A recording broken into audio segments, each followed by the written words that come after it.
우리 인생살이나 이 믿음 생활에 참 그 어려움과 장애물이 늘 있지요. 이 장애물 때문에 믿음에서 넘어지는 사람이 있는가 하면 이 장애물을 잘 극복하고 오히려 장애물을 디딤돌 삼아 큰 복과 은혜를 체험하는 그런 사람들 또한 있습니다. 똑같은 장애물이지만 어떤 사람들에겐 장애물이고 또 어떤 사람들에겐 디딤돌이 된다라고 하는 것을 우리가 보게 됩니다. 우리 주님께서 이렇게 말씀하셨어요. 누구든지 나를 인하여 실족하지 아니하는 자는 복이 있도다. 누가복음 7장 23절에서 말씀을 하였습니다. 나를 인하여 실족하지 아니하는 자, 넘어지지 않는 사람을 말합니다. 그런 사람들은 복이 있어요. 넘어지는 자는 복이 없는 거지요. 성경에 보면 유대인들에게 주님께서 친히 그 걸림돌이 되신 것을 우리가 보게 됩니다. 주님께서 이런 말씀을 하셨습니다. 너희가 이 성전을 헐라 내가 사흘 만에 다시 일으키리라. 마태복음 26장 61절, 또 마가복음 14장 58절, 요한복음 2장 19절에 주님 그렇게 말씀하신 거예요. 이 말씀 때문에 많은 유대인들이 넘어지고 말았습니다. 그래서 예수님을 사형 판결에 넘겨줍니다. 그래서 예수님 이 말씀하신 것 때문에 십자가 판결 받으실 때에 그 결정적인 증거가 되지요. 증거가 됩니다. 유대인들이 이렇게 말합니다. 이 성전은 46년 동안의 지역권을 네가 3일 동안에 일으키겠느냐 하더라. 요한복음 2장 20절에 나오는 말씀입니다. 그 주님의 말씀이 유대인들에게는 마치 뭐라 그럴까요? 허풍처럼 들렸을 것 같아요. 허풍처럼 들렸습니다. 심하게 좀 불경스러운 표현을 쓰자면 예수님께서 이 말씀하심으로 말미암아 마치 사기꾼처럼 보였을지 모릅니다. 이 사도들도 예수님께서 이 말씀하실 때에 왜 저런 말씀을 하시나 의아했던 것 같아요. 그러다가 사도들도 예수님 부활하신 다음에 그렇게 말씀하신 뜻을 비로소 깨달았다고 말을 합니다.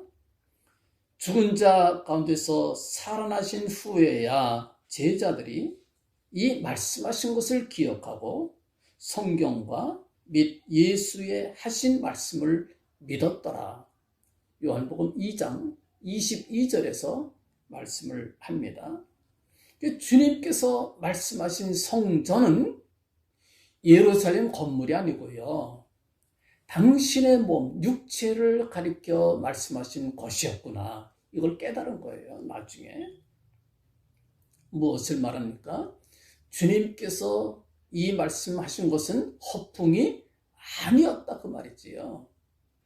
주님 부활하셨잖아요.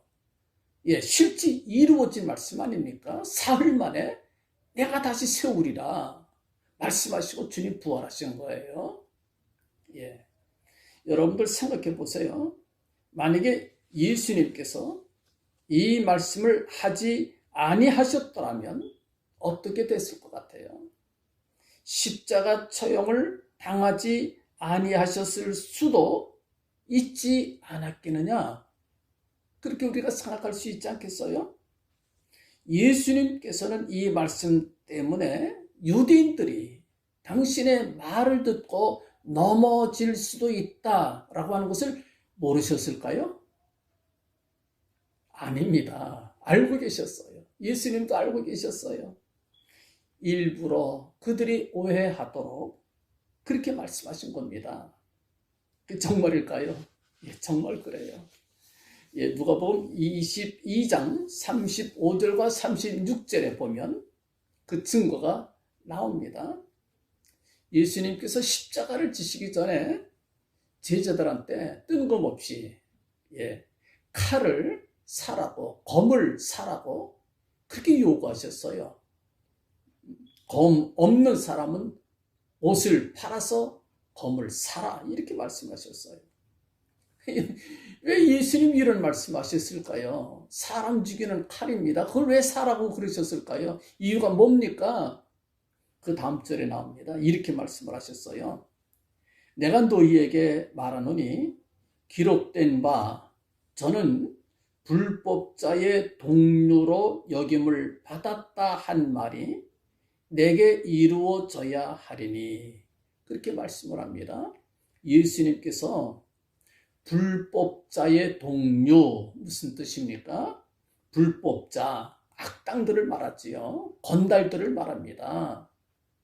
테러리스트들, 그런 사람들을 말합니다. 그런 사람들로 취급을 받으려고 일부러 하신 거예요. 일부러. 여러분들, 예수님 정말 테러범인가요?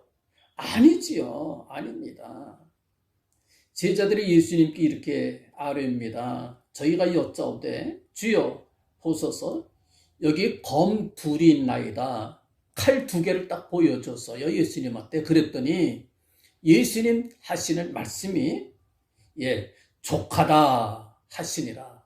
누가복음 22장 38절에 하신 말씀입니다. 예수님께서 정말 테러를 하려고 하셨다면 칼 두 개 가지고 어떻게 하겠어요? 더 많이 사와, 더 많이 사와. 예수님 그러셨겠지요. 칼 두 개 가지고 무슨 테러를 합니까? 이거는요, 대적자들에게 하나의 빌미를 주신 거예요. 이게 함정입니다. 이게 올무였어요. 이사야 선지자가 이렇게 예언합니다. 이스라엘의 두 집에는 거치는 돌, 걸리는 반석이 되실 것이며 예루살렘 거민에게는 함정, 올무가 되시리니 이사야 8장 14절에 그렇게 말씀하셨어요. 예수님께서 그들에게 함정, 올무를 두신 거예요.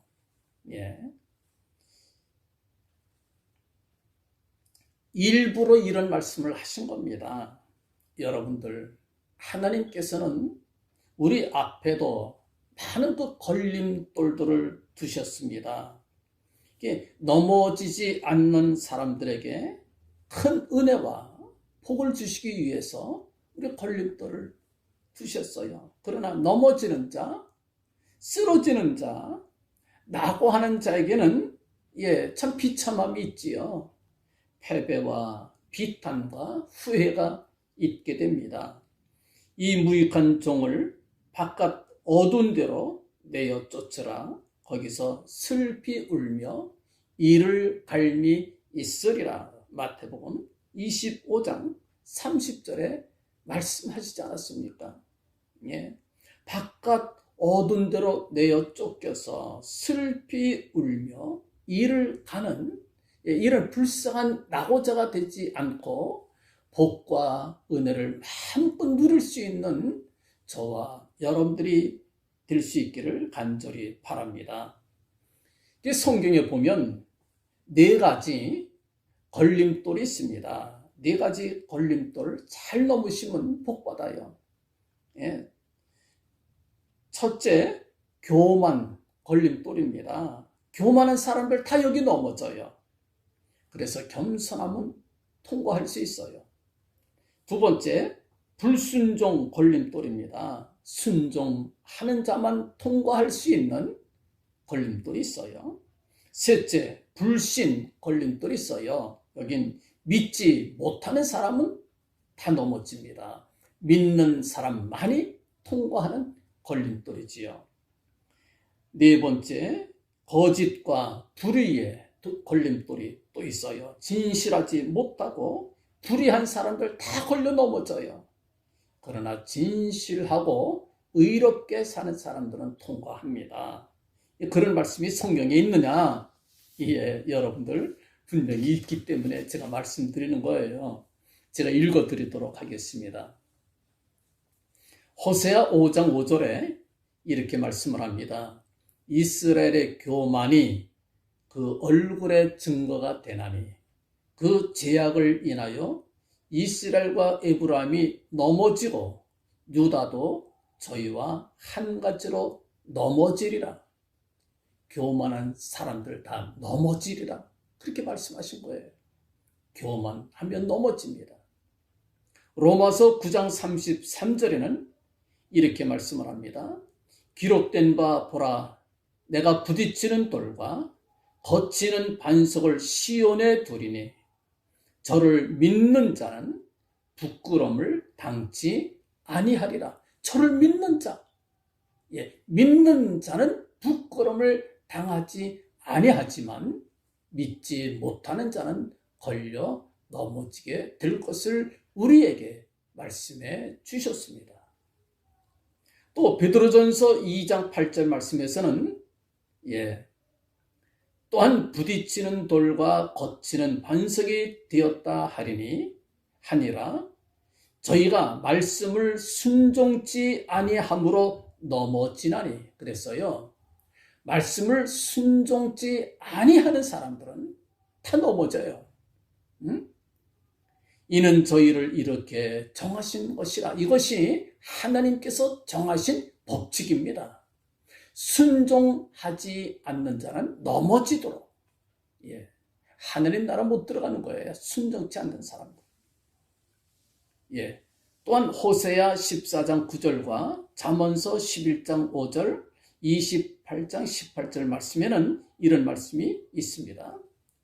누가 지혜가 있어 이런 일을 깨달으며 누가 총명이 있어 이런 일을 알겠느냐. 여호와의 도는 정직하니 의인이라야 그 도에 행하리라. 그러나 죄인은 그 도에 거쳐 넘어지리라 말씀을 하였습니다. 그러니까 예수님께서 유대인들한테 그 거치는 돌이 되시고 함정과 올무가 되신다. 이게 이사야 선지자의 예언입니다. 그래서 정말 유대인들은 예수님한테 걸려 넘어지고 말았어요. 예수님을 못 알아보고 예수님을 십자가에 못 박고 말았습니다.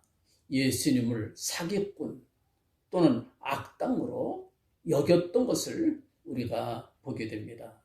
예수님 버린 거예요. 결국 그 후손들이 무서운 형벌을 받게 됩니다. AD 70년경 그들은 로마 제국 군대에 의해서 철저하게 포위당하고 멸망당하게 됩니다. 예루살렘이 포위 공격당하고 수없이 죽고 수없이 노예로 끌려가 온 세계에 흩어지는 비운을 맞게 되지요. 이것이 역사입니다. 사랑하시는 성도 여러분들, 이 걸림돌에 넘어지는 사람들이 유대인들만 해당이 되겠어요? 아닙니다. 이 이야기는 지금도 계속되고 있어요. 우리들의 이야기입니다. 하나님께서 이 걸림돌들을 우리 앞에 두셨어요. 이 걸림돌에 넘어질 것이냐? 이 걸림돌을 디딤돌 삼아 더 비약하게 될 것이냐? 이거 여러분들 우리 앞에 있는 문제입니다. 그런데 여기에서 우리 근본적인 문제에 봉착하게 됩니다. 여러분들, 우리 자신의 마음, 자신의 의지, 자신의 능력 가지고는요, 물론 어느 정도까지는 흉내는 내요. 겸손한 척 할 수 있어요. 믿는 척 할 수 있어요. 순종하는 척 할 수 있어요. 진실한 척 할 수 있어요. 그러나 결정적인 순간에 가면 우리의 의지, 우리의 감정, 우리의 능력, 이건 완전히 무유가 되어버리고 맙니다. 무슨 얘기입니까? 성령께서 돕지 아니하시고는 우리가 철저하게 겸손할 수 없다, 순종하지 못한다, 믿을 수 없다, 우리는 거짓되다라고 하는 것을 우리가 바르게 깨달아야 될 것입니다. 로마서 11장 8절에 성경은 이렇게 말씀을 합니다. 기록된 바 하나님이 오늘까지 저희에게 혼미한 심령과 보지 못할 눈과 듣지 못할 귀를 주셨다 함과 같으리라. 저희는 유대인들을 가리킵니다. 혼미한 영을 주신 거예요. 눈으로 봐도 보지 못합니다. 귀로 들어도 듣지 못하는 거예요. 왜? 혼미한 심령을 주셨다. 걸림돌에 넘어지는 이유가 뭡니까? 혼미한 심령을 주실 때 그거를 앞이 안 보이는 거예요. 걸림돌이 보이질 않는 거예요. 걸려서 넘어지는 거지요. 우리 인간의 지혜가 하나님 보시기에는 얼마나 이것이 어리석은지 몰라요. 이 혼미한 심령을 우리가 지니고 있어요. 인간의 지혜로 판단하는 사람들은 혼미한 영, 미혹의 영들에 의해서 지배받고 있다. 이렇게 말할 수 있어요. 자기 능력 가지고, 우리의 심성 가지고, 우리가 믿음 생활 한다? 어느 정도 흉내는 냅니다. 그러나 진실한 믿음의 사람이 되지 못하는 거예요. 왜 그렇습니까? 유대인들이 똑똑하지 못해서 걸려 넘어졌나요? 아닙니다. 유대인은 너무 똑똑한 거예요. 너무. 자신들의 지식, 자신들의 판단에 너무 의존했던 거예요. 너무 똑똑한 거예요. 예수님의 그 트집을 잘 잡아내지 않았습니까? 예수님 막 칼 가지셨어. 악당이네. 예수님 성전을 3일 만에 다시 짓는데 사기꾼 아니야? 모두 스스로 똑똑하다가 함정에 다 빠지고 만 거예요. 예수님께서는 사랑하는 제자들에게 실족하지 않도록 귀한 비결을 가르쳐 주셨습니다. 요한복음 16장 1절에 내가 이것을 너희에게 이름은 너희로 실족지 않게 하려 함이니라. 너희 실족지 마라. 그러면서 들려주신 이야기가 요한복음 16장에 나옵니다. 어떠한 걸림돌이 있을 것이냐 이걸 쭉 말씀해 주시고 나서 무엇을 말씀하시는 거 아니? 성령의 도심을 받도록 안내를 하십니다. 13절에 이렇게 말씀을 합니다. 그러하나 진리의 성령이 오시면 그가 너희를 모든 진리 가운데로 인도하시리니 그가 자유로 말하지 않고 오직 듣는 것을 말하시며 장래 일을 너희에게 알리시리라. 요한복음 16장 13절에 그렇게 말씀을 합니다. 혼미한 심령으로 예수님 보니까 테러범으로 보는 겁니다. 예수님 제자들이 칼 2개를 갖고 있잖아요. 봤잖아요. 또 예수님을 사기꾼으로 보는 거예요. 성전을 헐라 내가 사흘 만에 지으리라 예수님 그러셨잖아요. 제자들도 예수님 이 말씀하실 때에 그 마음에 좀 걸렸던 것 같아요. 제자들도 왜 저런 말씀을 하실까? 왜 저런 말씀을 하실까? 그러다가 예수님 부활하신 다음에 비로소 이걸 깨달았다. 그렇게 성경은 말씀을 합니다.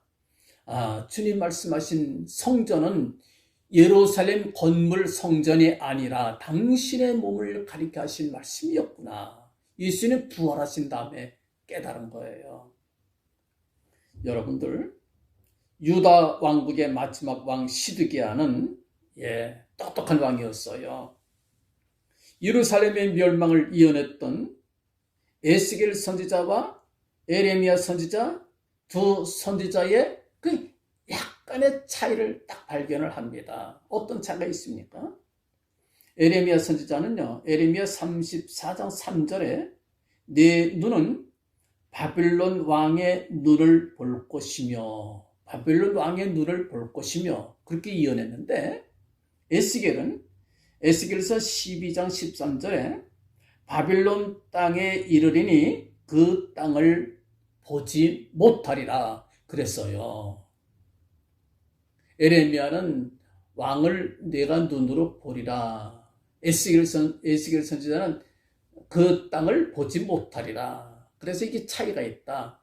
둘 중 안에 하나는 틀렸다. 그래서 둘 다 안 믿은 거예요. 안 믿었어요. 똑똑하지요? 예, 믿을 게 못 된다. 틀리니까. 이게 걸림돌이 된 겁니다. 본인이 똑똑하다고 판단했으나 이게 헛똑똑이에요. 자신의 꾀에 자신이 속은 겁니다. 인간의 지혜는 하나님 앞에 어리석어요. 예, 어떻게 됐습니까? 바빌론 왕 앞에 끌려갔어요. 시드기야 왕이. 눈과 눈으로 마주대해서 본 거예요. 그리고 나서 그 현장에서 두 눈이 뽑혀서 바빌론으로 끌려갑니다. 두 눈이 뽑혔으니 바빌론에 막상 도착했지만은 바빌론 땅을 보지 못했던 거지요. 예. 다시 말하면 에레미야 선지자의 예언이나 에스겔 선지자의 예언이나 모두 적중하고 말았던 거예요. 여러분들 성령 받고 나니까 이 걸림돌이 디딤돌이 되는 거예요. 걸림돌이 디딤돌이 됩니다. 여러분들 성령 받아야 돼요. 주님께서 우리 연약함을 아시고 성령 보내주신 거예요. 성령 받아야 걸림돌에 걸려 넘어지지 아니할 수 있어요. 우리의 의지, 우리의 감정, 우리의 결심, 예, 신용은 해요. 겸손한 척 할 수 있어요. 순종하는 척 할 수 있어요. 예, 믿는 척 할 수 있어요. 진실한 척 할 수 있어요. 그러나 정말로 참되게 겸손하고 정말 믿음 가지고 정말 순종하고 정말로 진실하게 믿음 생활 원하십니까? 성령 체험하세요. 성령의 도심을 받아야 됩니다. 예, 그때에 우리에게 우리 앞에 놓인 모든 걸림돌들이 디딤돌이 될 것입니다. 여러분들의 가는 길을 가로막는 모든 걸림돌들을 용사처럼 디디고 힘있게 건너뛰세요. 예, 독수리처럼 공중으로 치닫아 올라가는 높이 도약하는 그와 같은 디딤돌 삼으세요. 주께서 여러분들에게 큰 영광과 승리와 기쁨, 은혜와 복을 넘치게 채워주실 줄로 그렇게 믿습니다. 여러분들 성령 부어달라고 우리 기도합시다.